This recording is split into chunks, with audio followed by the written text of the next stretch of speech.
That when Jesus came to earth, he came to die for all our sins. Porque todos, por naturaleza, sabemos que existe un Dios.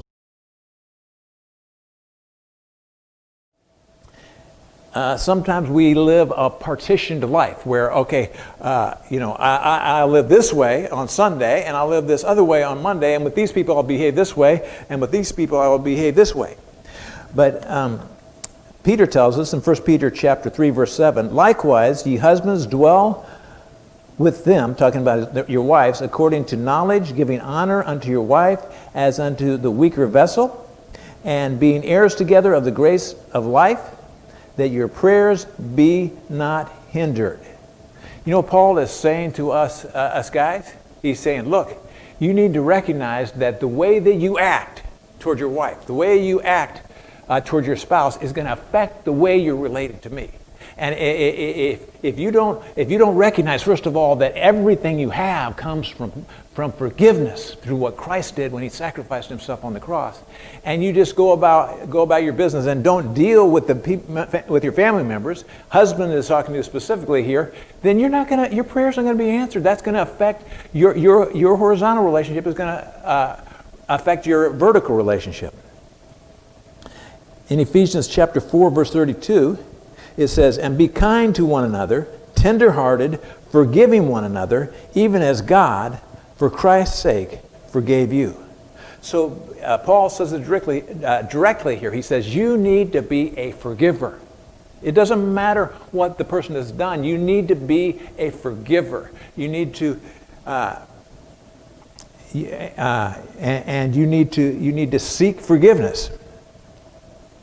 And so, one thing that we need to ask ourselves, because usually, I don't know about you, but when I'm having some kind of disagreement, when I'm maybe offending someone and they're offending me, I usually think, if someone asks me, which one of you is wrong? Guess which one I think is wrong? Not me, of course not. It's them. They don't understand that they're the ones that have it all twisted, all out of shape, and I know the right answer. I'm doing the right thing, and they're doing the wrong thing. I wonder if we asked them who was right and who was wrong and what they would say. Chances are it would be just the exact opposite. And so what we need to ask, and this means just stepping into the other person's shoes, and that is, how am I wrong? You're not going to get anywhere showing how right you are. You're going to get somewhere by showing how you may be wrong, and ask God, okay, God, reveal to me, because I'm always thinking I'm right. Could you give me a better perspective on that? It tells us in Matthew chapter 7, verse 4 and 5. Or how can you say to your brother, let me remove the speck from your eye, and look, a plank is in your own eye? Hypocrite, first move the plank from your own eye, and then you'll be able to see clearly to remove the speck from your brother's eye. And so what Jesus is saying here is, you know what, a lot of times we blow what the other person has done wrong way out of proportion, and what we have done, we consider it to be just a speck. And he says, and so Jesus is saying, look, what you need to realize is you've got this great big board in your eye.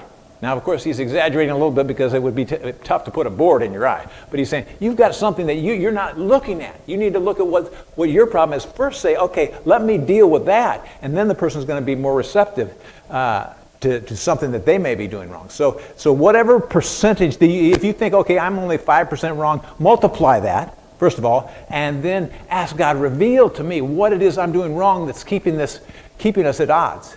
Because we can't afford to just have business as usual. And this unique time in our history, when we're stepping back from our regular routine, is a good time to say, wait a minute, if God's going to do anything through me, I have to deal with this idea of forgiveness and how it is that I see myself, and see myself the way that God sees me. To present us faultless before the presence of His glory, with exceeding joy. Con un gozo grande. To the only wise God, El único Dios sabio, our Savior, nuestro Salvador, be glory, majesty, dominion, and power.